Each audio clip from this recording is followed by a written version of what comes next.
Shavua Tov, Shalom everyone. It's a new year, it's a new month, everything is new and it's not that new. Because the rules didn't change. Same rules. We're in Parashat Noach, second parasha in the book of Genesis, second parasha from the beginning of the year.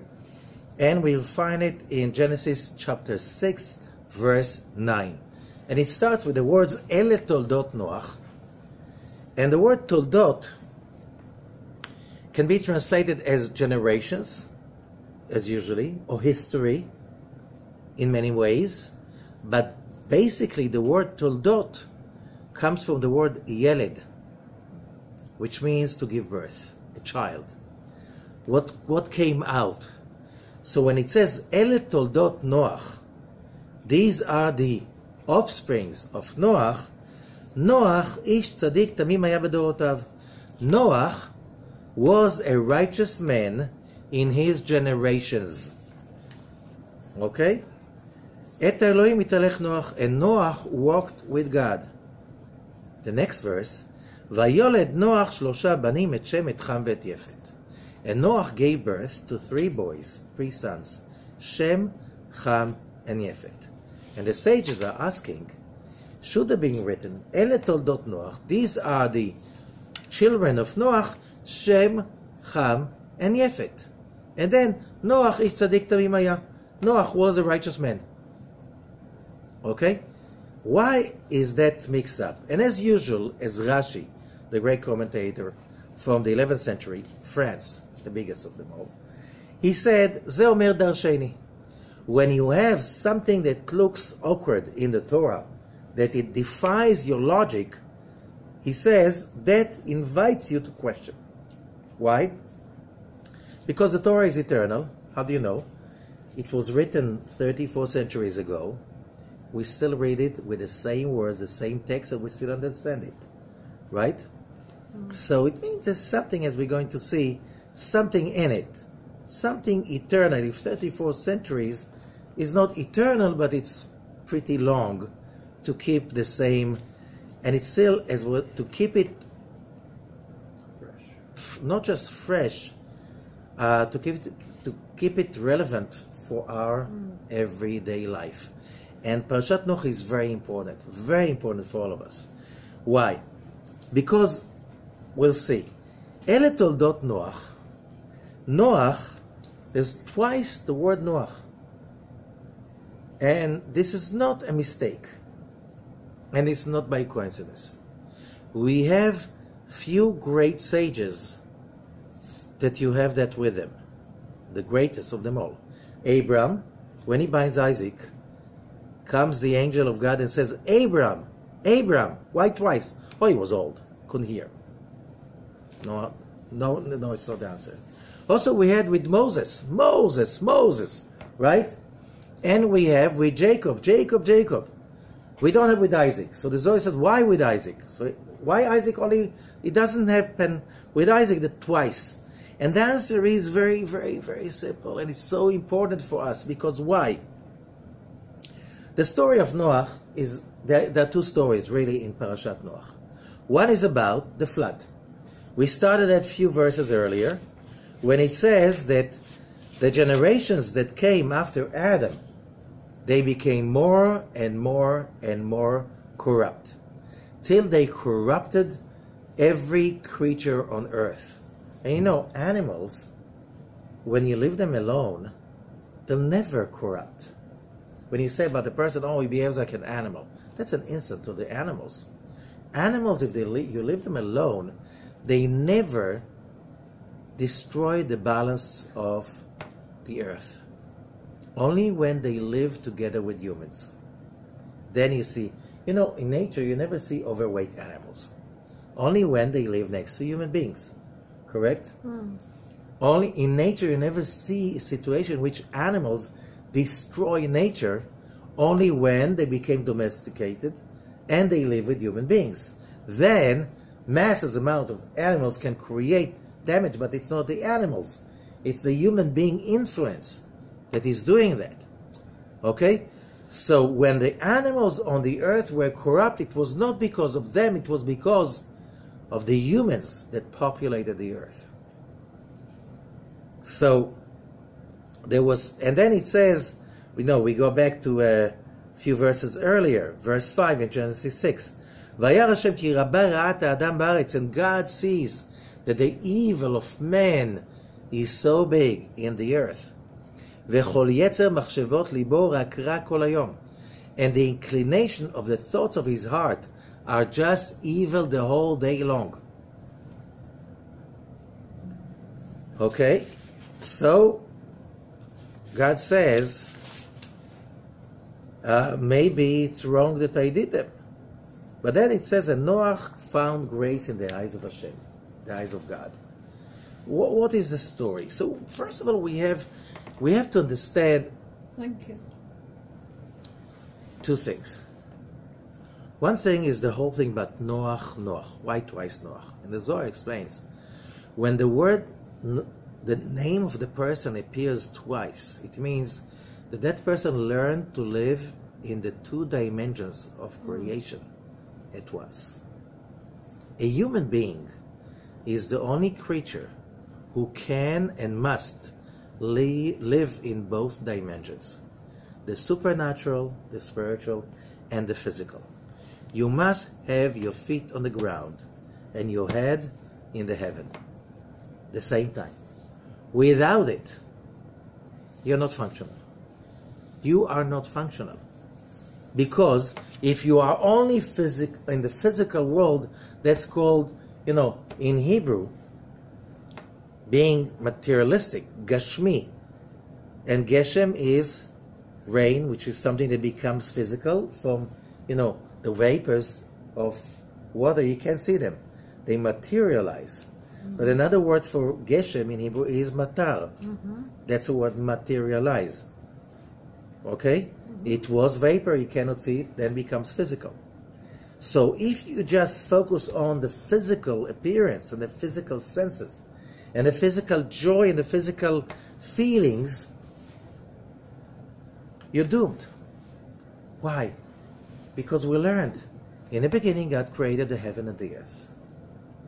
And then he created it and he said, let there be light. And what is this light? There was no sun yet. It's a light of spiritual pleasure. We were created as creatures of pleasure to receive that light. Yes, we're supposed to want the whole day, but not just physical. You have to live in both dimensions in order to be functional. However, if you're only materialistic, you're doomed. You're doomed. Because that's a high and a buy. Good food is nice, but if it's only for the food, there's always the day after that you feel you gain weight, you have heartburn, and all kinds of other issues, right? And you have to run to the gym in order to work it out. And you run after happiness, you can't find it. Because happiness, you have, and those people, Noach, because he was the only one in his generation who came to the realization that it's two of them. One, you have to live in both dimensions at the same time, because just doing things on the physical aspect, it's meaningless. It's hopeless. It's empty. It's like without, you say it in English, without a soul.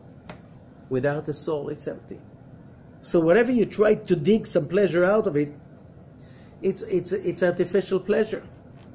And the more you keep trying to intensify, it doesn't stay, because it's not holy. And that's the second rule. It has to be in both dimensions, it has to be holy. And what is holy? So the Arizal, Rabbi Zechariah, explains to us, Ele toldot Noach, Noach ish tzadik tamim haya bedorotav. Noach was a righteous man in his generations. We'll come back to it. And then it says, Vayoled Noach shlosha banim et Shem et Cham ve'et Yefet. And Noach gave birth to 3 sons, Shem, Cham, and Yefet. Okay. Says Rabbi Zechariah, do you think their names were like these just by coincidence? No. For a person to be holy, we learned it in a previous week in in Genesis and Bereshit. You need to have the giving. There's no, without giving, you're not alive. Because how you're going to connect to the light of God? We know that similarities attract. There's a law of attraction. You want to connect to the light of God, which is the real essence of fulfillment, you must be a person of sharing. And therefore, I repeat it again and again, till some people are going to get it. I never met happy, selfish people. And you didn't either. And if it looked like they're happy, either they're not selfish or they're not happy and they fake it. We live in a world of faking it. There's always the morning after, and how do you know somebody's really happy? When a person is really happy, he has only one thing in mind, how to make other people happy. When a person is hurting other people, he's not happy. Right? And you know it for yourself. So, you need the grace of chesed and loving and kindness, which is called chesed. You need, on the same time, you need to have judgment, which means discipline, which means I have to make a living too. I can't just give without getting. I can't be a person of sharing if I don't really respect myself and I don't really put the boundaries about my property, my dignity and whatever, and my freedom, and I don't let people get in, not because I'm reactive and upset, because that's the way it should be. That's judgment. Are you judging me? Of course I judge you. You just encroach into my space, and I'm not supposed to allow you to do that. Simple as that. Not because I'm upset, because you don't do that. Simply, that's against the rules of the universe. Okay? So that judgment and the ability to balance between the two, that's called the three colors: white, red, and green. And that's why the third day of the creation was green, because that's when the synthesis had been created, the ability to synthesize, put it together. So why the world was not finished on the third day? Because the same way you need to do it in the thought consciousness, Noach, you have to do it in the actual consciousness, Noach, 2 times Noach.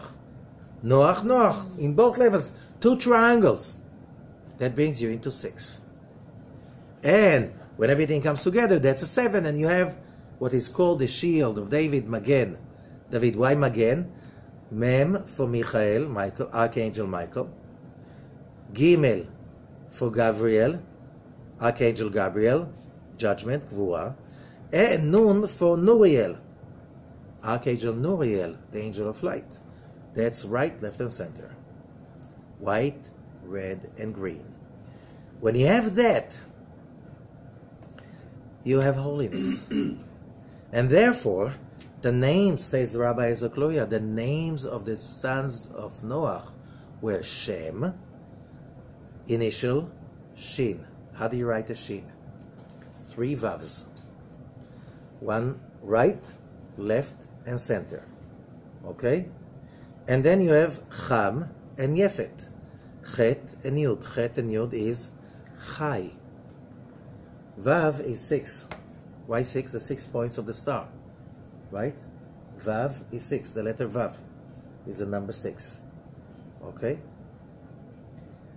3 times Vav, 666 is Chai. The energy of life. That's the energy of, we come to it, Yesod. So it's Shem, Shin, Cham and Yefet, Chet Yud, Chai.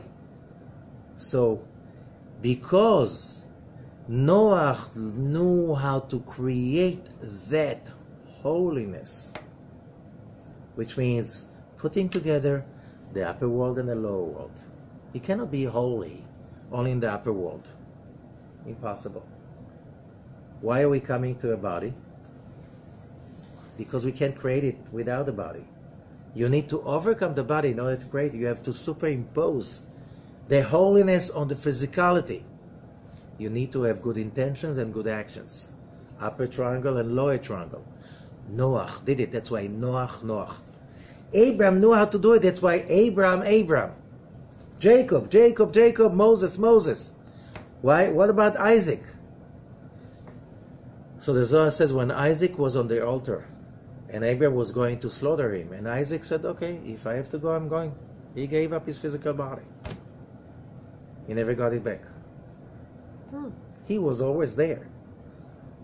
He had only his super level. That's why he had the problem to get Rivka pregnant. You need to have some physicality to impregnate a woman, right? That had to have a miracle of itself. But he was so super spiritual. But that was not good enough. He had to bring it down. Okay? So again, for us, what's in it for us? Let's go back. These are the offsprings, or Toldot is also result, the fruits of Noach. And what does the Zohar says? The Zohar says, and we learn it in Bereshit again, 2 systems have been created in the creation. One system is only me. That's Genesis chapter 1. Me, and again me and me, and that's normal. Yet because how people are being born? Me. And whenever it's you, it's because it's going to be me. Right? When people are kind, it's because they have an agenda. Right? When somebody is over kind to you, hey, what's going on? How much is going to cost me? Right? Because that's how it is. That's nature. However, that doesn't work. Why? Because when you're always about me, that's called Ra, Ratzon Atzmi. How that can interact with the light of God? Cannot. Because similarities attract. This is not similarity, it's exactly the opposites. You cannot be enlightened and selfish at the same time. Against the rules of the universe. So the world couldn't stand on that. That's why there's a legend that God was creating universes and destroying them. What does it mean? Just being a vessel, I want. That's not enough. So Genesis chapter 2 comes. And now the world is recreated. Now it's recreated with another kind of a chip. It's the desire to receive that has an attachment of the desire to share. Which means the desire to receive in order to share. How do we see it in our everyday life? The desire to receive for the self alone, that's a body. The body is always me, and who cares about others? Okay? Unless I care about the others when they are nice to me, kind to me, appreciate me, give me something, right? I care for people only if I get something out of them. If I don't get anything out of them, they're not interesting. Correct? That's a me. That's Genesis 1. Genesis chapter 2 is about the desire to receive for the sake of sharing. This is the soul. When you go deep into your soul does not accept just me. You want to be happy? You have to make other people happy. That's why if you really want to become happy, you have to tire your body in service for others. There's a saying in Hebrew, how are you? Ayefim ach merutzim. We are tired but so happy. Why? It's a condition. If you don't get your body almost dead by getting tired, you can't be happy. Because if your body is too strong, it's like, what about me? What about me? I don't care about them. Me. The moment you subjugate your body to serve others, you find yourself at the end of the day, that one moment your body is like, you know, I remember days, the end of the day, you feel like you're being beaten or every aspect of your body with a baseball bat. On one hand. On the other hand, you're so happy, you have no idea why. Why? Because your body is so tired, it doesn't block the connection to the light. So all of those people want to be happy. How am I going to be happy? I have to rest. I have to be strong. I have to eat well, I have to be feeling good, it's all body. The result will be, you'll be miserable. You'll be so miserable. Why? Because your body is never satiated. Never. That's why people are obese, or this and that, and addicted to this and that, all kinds of stuff that feeds the body only, and then comes the morning after, and you feel depleted, empty, betrayed, and you hate the whole world. Who does hate the whole world? Your body. Because it's like a child that hates everybody, blames everybody, never takes responsibility. Noach knew that.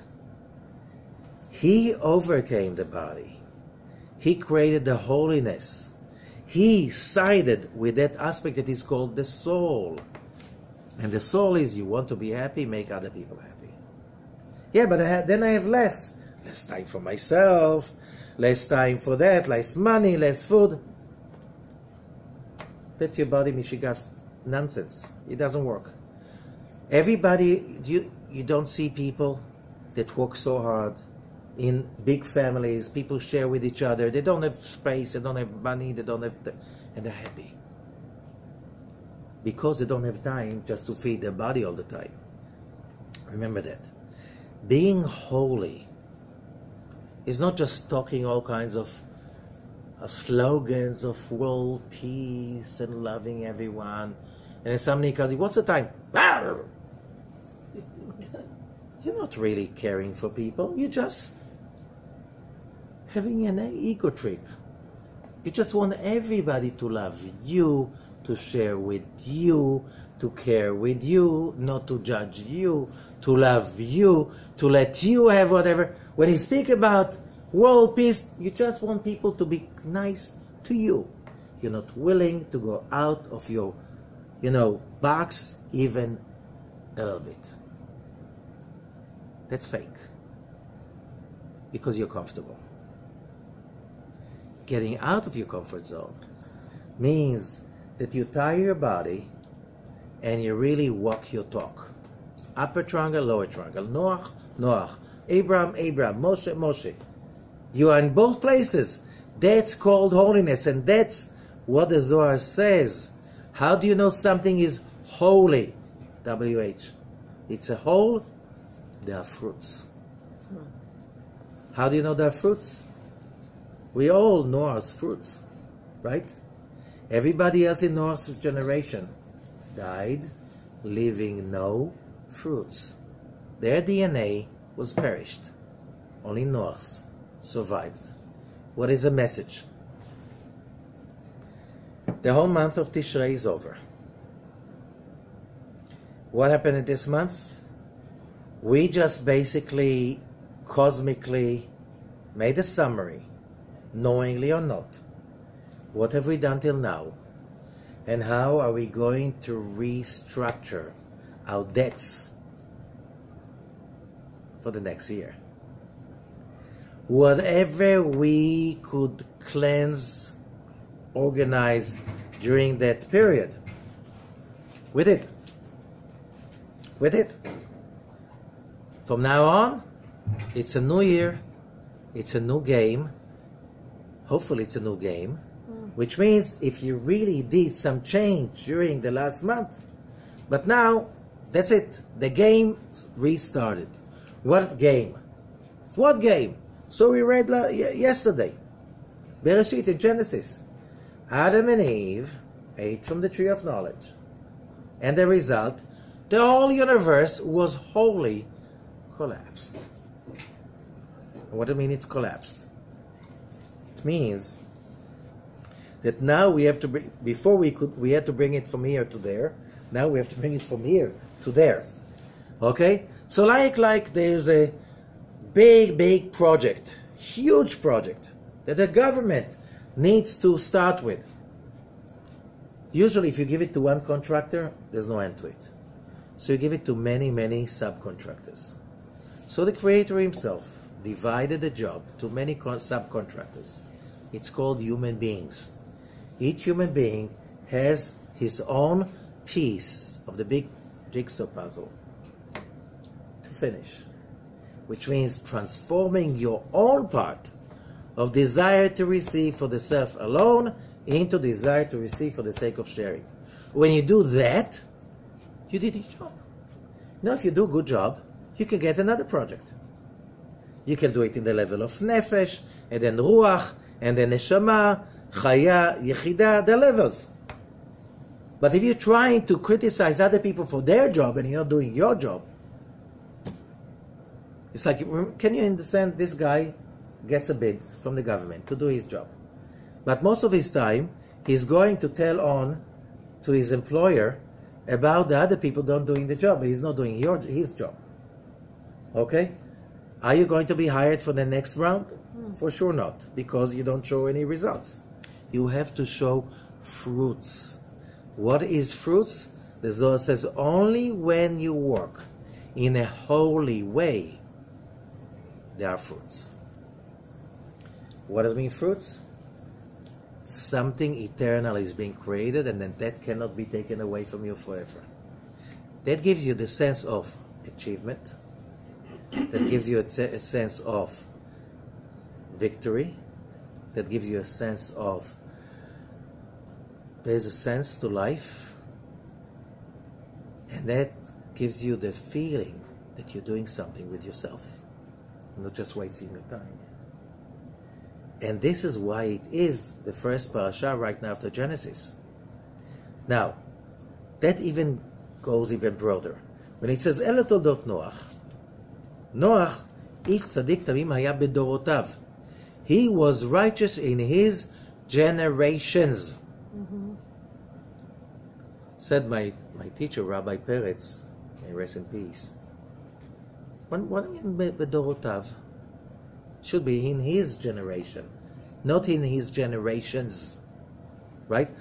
Oh, but in this parasha, there are two generations being described, and they are described as two generations. There is the generation of the flood, Dor Hamabul, and the generation of the Tower of Babel, Dor Haplaga. There are two generations being spoken about in this parasha. So when it says, it should have been said, Ish tzadik tamim haya bedoro. He was a righteous person in his generation. No, he doesn't say so. He says in his generations. Which generations? The generation of the flood and the generation of the Tower of Babel. Why is that important? Look, says Rabbi Peretz, Noach was able to secure himself, although all around him everybody was in a mess that you cannot describe. Robbery, atrocities, no values. Everything was selfish, dead. And Noach was still holy. How do we know? We just read it. He was holy. Against the whole world. The whole world was mocking him. You know it is. You have values. You are honest. You are holy. And everybody around you is not. What do people do to you? They mock you. They persecute you. They discriminate you. They make sure to make you feel wrong and bad about yourself, correct? That didn't do anything to Noach. He stayed. But says Rabbi Peretz, you know what? There are some people, most people, they learn how to balance their lives. You know, Noach, numerical value, 58, Ozen. Balance. He learned how to balance himself against the whole planet. But says Rav Peretz, finally the person learned how to balance. He knows where not to go, where not to look, what not to do, who not to listen to. He already created his ark. But then you take him out of his ark and you put him somewhere else in an environment he does not know. He has no idea how to deal with it, and he falls. After the flood, there's a new generation. They build the Tower of Babel. Noah stays righteous even around those people.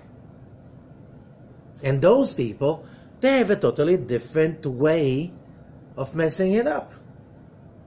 Think about it. The people of the flood, they were, as we said, there was nothing evil they didn't try. In a physical level, witchcraft, whatever, you just name it. Everything collapsed. And that's what you know. You know very well that any kind of culture, a society, a company, that does not have holy values, it has a short-lived lifespan. Why? Usually, those kind of vicious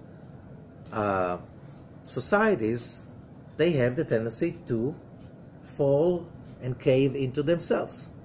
Why? It's high and by. Maybe they can be successful in the beginning. Look at the Greeks, the Romans, they were doing horrible stuff. Today, most of what was their narrative, today people talk about narrative, is illegal all over the planet. We spoke about it. The best thing a Roman could do in Rome was go to the Colosseum, that, by the way, was built by the treasures robbed from the temple in Jerusalem. Destroying somebody else's temple and taking the money, is that legal? No. Colonizing their country and making the people slaves, is that legal? No. Not today. Then it was legal. Then you make the Colosseum, you bring your captives from all over the world, and you also take lions and bears and stuff like this, and you make them kill each other and eat each other in front. That's the reality show that the Romans love to see every day. Today it's illegal. What do you mean it's illegal? What happened to the Roman great civilization? Collapse. And it doesn't exist anymore. Right? Doesn't exist anymore. The values in Italy are different right now. Okay? So who won? The Romans, they won the battle, but they lost the war. Okay? Same about the Greeks. The ancient Greeks. What about Egypt? Same about ancient Egypt. Because the moment you are based on, it doesn't matter. It could be also today a company that is a super international company making like trillions of dollars, right? But you're just robbing people, you're just cheating people. How long would that last? Sooner or later, it will cave in. You see about dictatorships, the Nazi regime, the Soviet regime, Venezuela. You see all of these regimes that are based on treachery and robbery, they cave in. They don't last because only holy structures last. Only they have the power to stand the weather when the flood comes. Economy up and down, society up and down, things are changing all the time. The Torah stands forever because these are the values, and these values do not change. Not that just they don't change, they start little by little to take over the planet,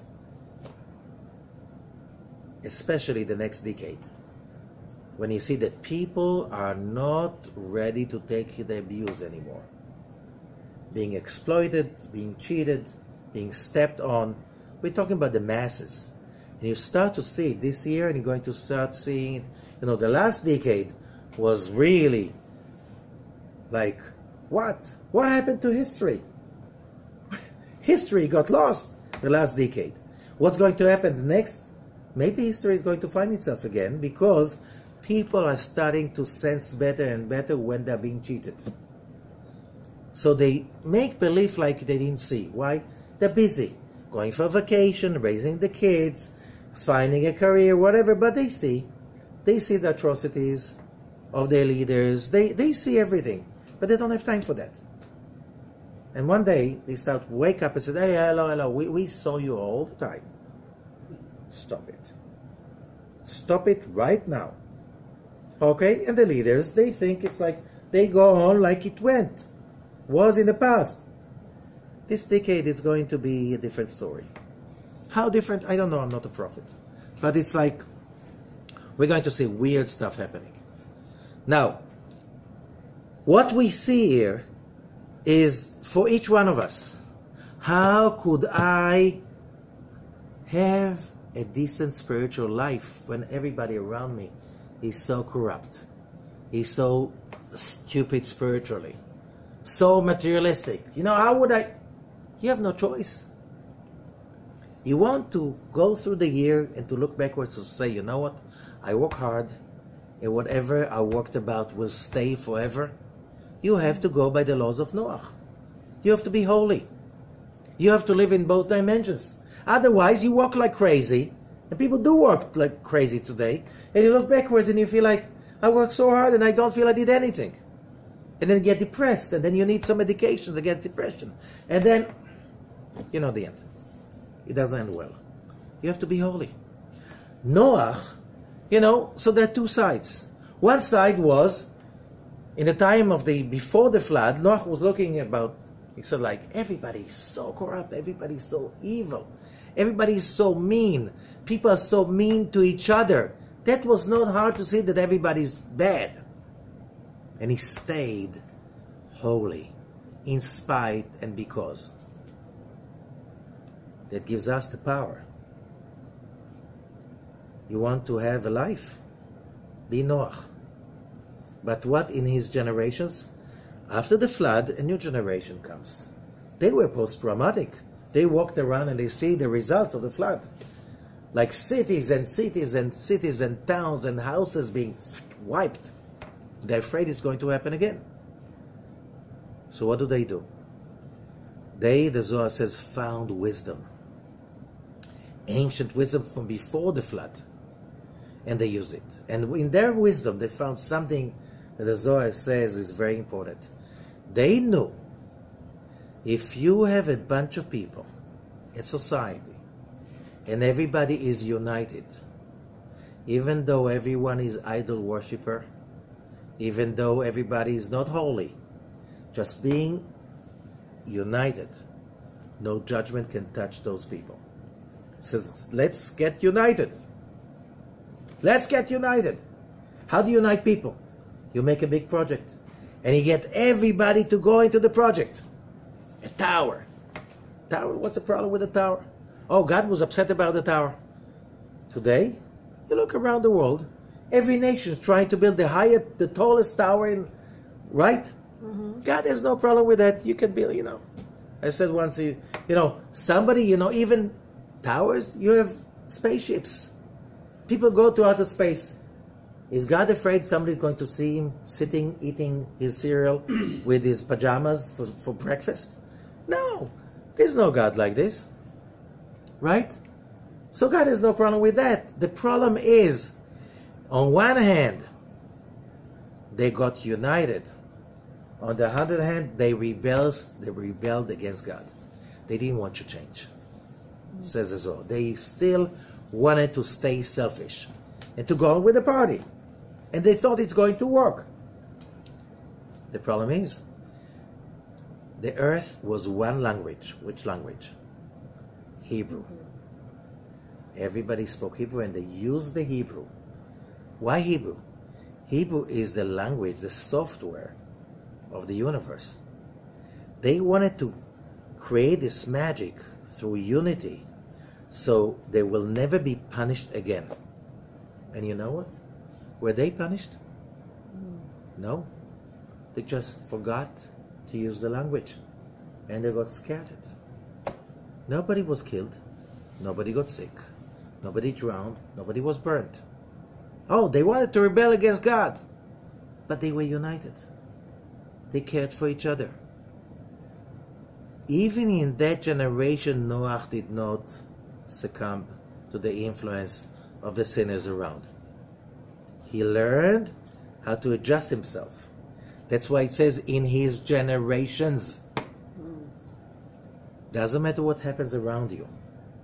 You stay put focus on the values of holiness. What is the result? When the year is over, you see the fruits of your effort. You see that whatever you work for, no one can take away from you.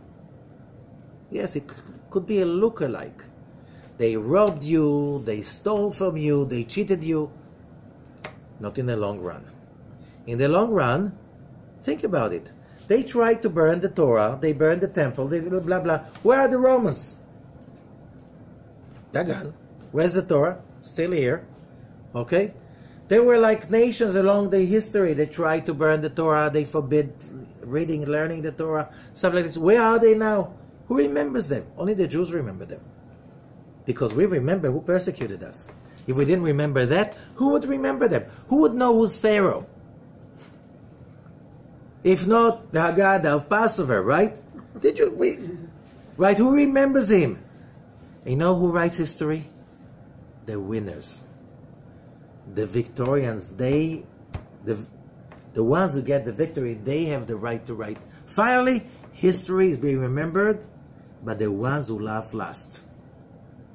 And who is that? The ones who stick to holiness. So, that gets us into just very, very important. One of the most amazing parts of the Zohar is in the end of Parashat Noach, just about what just we said.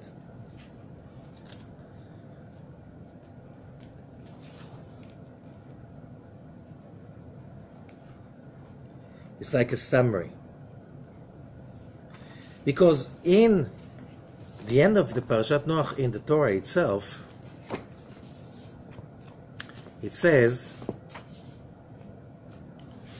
that in the flood, after the flood, they build a tower, and then it says, I'm reading Genesis 11, chapter 5, verse 5. וירד השם לראות את העיר, את המגדל שבנו בני אדם. And God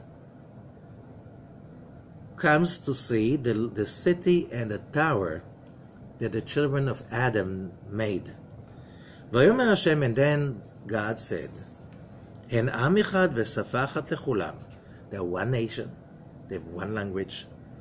וזה אכילם לעשות, ואתה לא ייבצר מהם כל אשר יזמו לעשות. Nothing can stop them from doing whatever they want to do.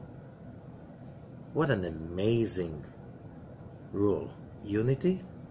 You have unity, you can do anything you want. You don't have unity, forget it. It's not going to work. You have a great idea, but there's no unity. Forget it.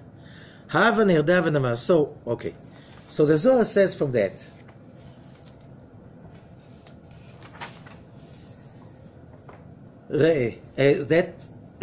verse 385 in the Zohar of Hasulam.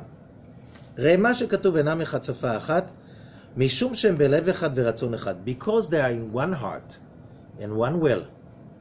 ומדברים בלשון הקודש, and they also speak Hebrew, the holy language of Hebrew. על כן ועתה, the result is, לא ייבצר מהם כל אשר יזמו לעשות. Nothing can stop them from doing whatever they plan to do. The word is yazmu. Their startup, nobody can stop their startup. It's a yozma, right? ואין מי שיוכל למנוע את מעשיהם. אבל אמר הקדוש ברוך הוא, so God said, מה אעשה? What am I going to do? אני אבלבל את המדרגות של מעלה, את הלשון שלהם למטה, וסימני העבודה שלהם. To understand that, because it's like the Torah is making very simplified, so a child can understand. But we're not children anymore. We're not 5, we're not 6. What is the Hebrew language based on? If you learn the Zohar explains the Hebrew letters are based on curtains. What does it mean, curtains? Curtains means overcoming or rejection of selfishness. That's why it's a holy language. What is a letter? In Hebrew, ot. Ot means a signal. How does a signal being created? When there is a rejection.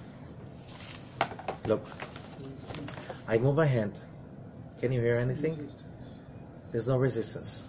When can you hear something? There's a resistance.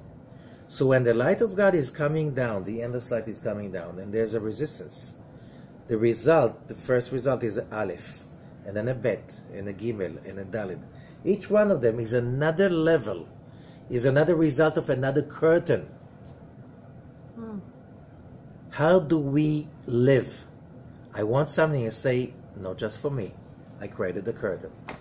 The moment that I pushed it back, that's why the story about the sun and the moon, in Genesis, day 4. What is the moon about? The moon is us. We have nothing of our own, only what we project from the sun. What is the sun is an example for the light of God, and the moon is us. So how much light do we have? As much as we project, reflect from the light of God. Each frequency of projection is another letter, altogether 22 of them, right? So the moment you're trying to build a tower using the Hebrew letters, but this tower is in order to fortify your own selfishness. No projection, no reflection. I want it, I eat it. I want it, I do it. I don't care about rejection. I'm not about overcoming anything. I just take whatever I can. You cut the branch you're sitting on. You lose the ability to use Hebrew. Because Hebrew is holy, and when you use unholy thinking, you can't use Hebrew anymore. They lost the Hebrew by trying so much to get into selfishness. The moment they lost the Hebrew, they were scattered, but they were not punished. Why? They were united. And when people are united, even they make mistakes, judgment cannot control them. What a secret. What a secret. You know, you have those people, smart, genius, creative, but they always hate each other. Run away, says the Zohar.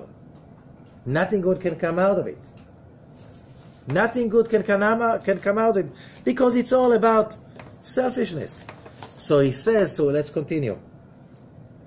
And because there were one will and one heart, and they spoke Hebrew.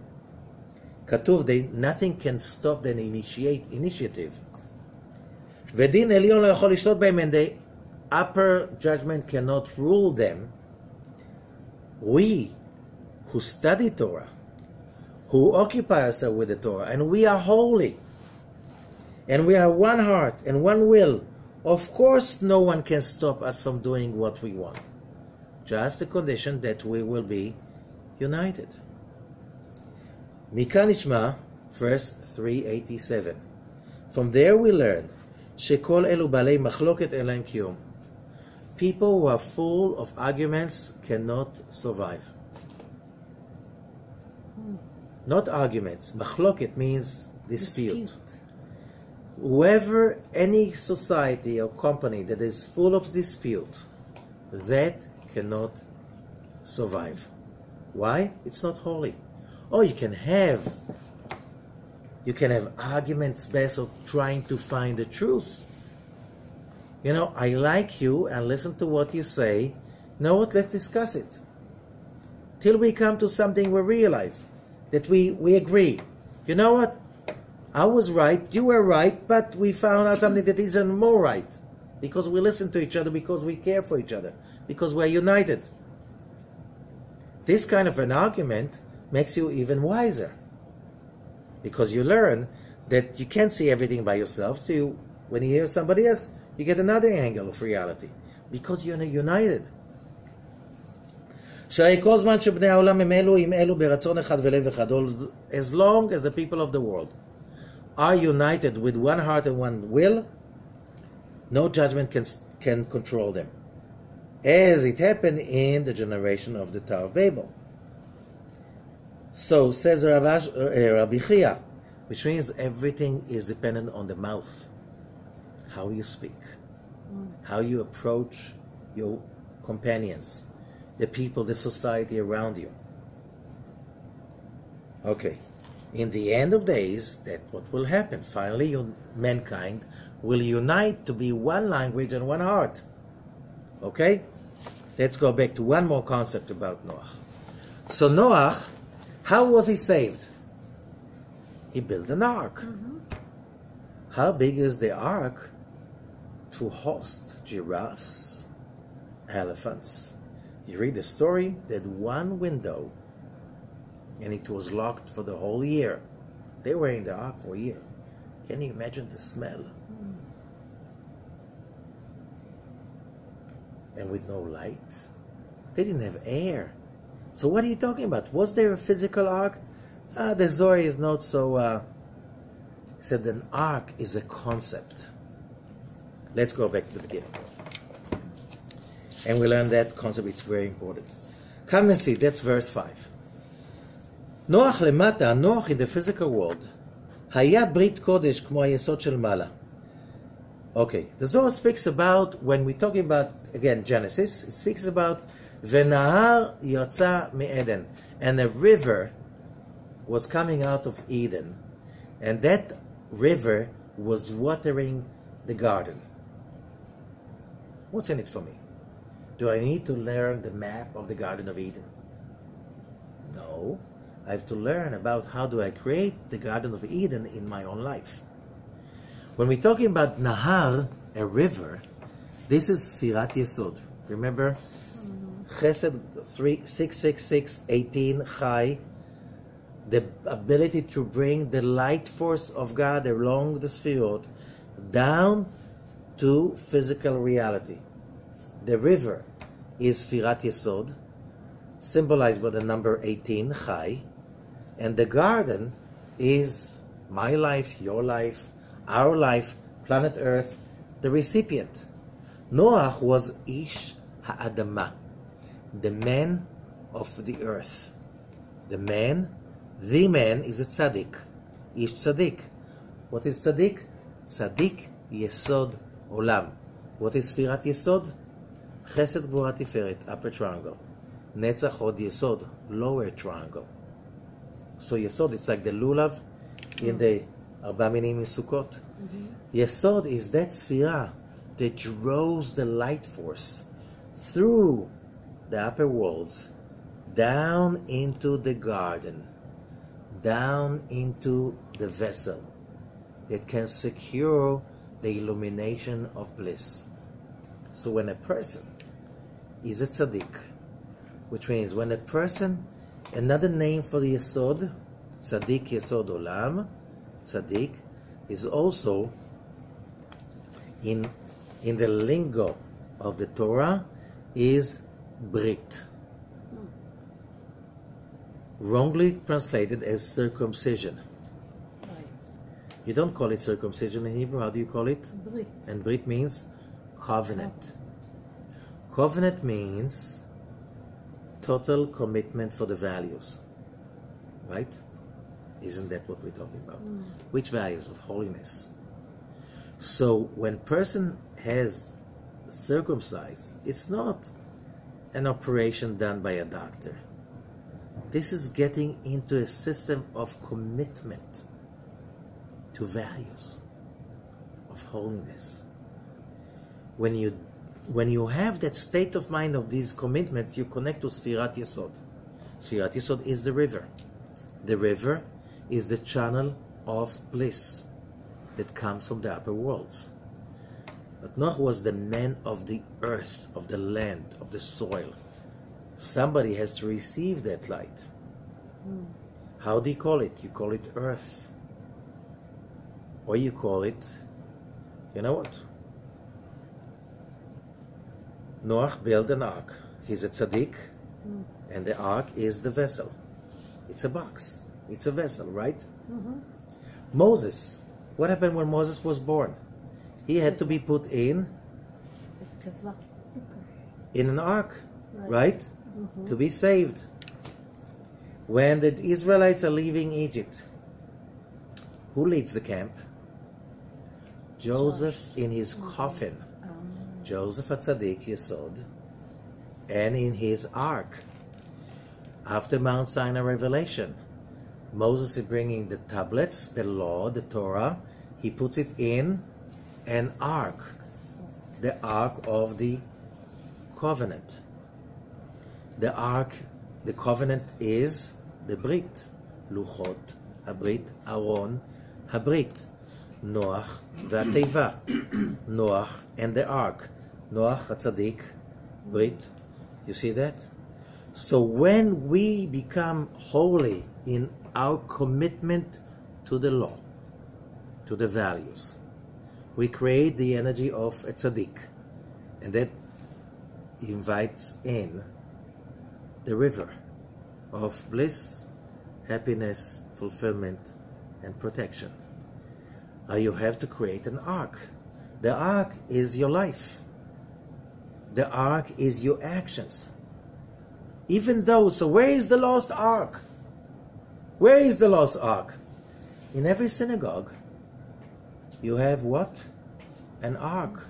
What's inside the ark? Torah. The Torah, which is the Brit, the covenant. In every synagogue you have the ark. The lost ark is not lost. It's in every synagogue. It's every person that behaves by the rules. He creates for himself Noach and the ark. That is the protection we can get. Because, you know, your brain, your logic, your physical, mundane way of thinking will tell you, look at them, they're making so much money, and they're so powerful, and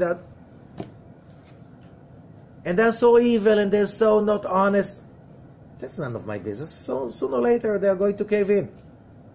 I want to build something that will last forever. For me, for my family, for my society. And that means I have to keep the rules. The year has started, and the campaign is on, and the fight is on between Genesis 1, me, desire to receive what the self alone, and Genesis 2. These two voices in me are already fighting. The work has been done. Good luck with that for all of us. You'll be safe. You'll be successful. You see the fruits of your actions multiply and multiply and multiply, and no one can take it away. If they take it away from you, it will come from another place. Because whatever is yours, when you create the ark by having a covenant, that will stay forever. Thank you so much, and Batzlacha.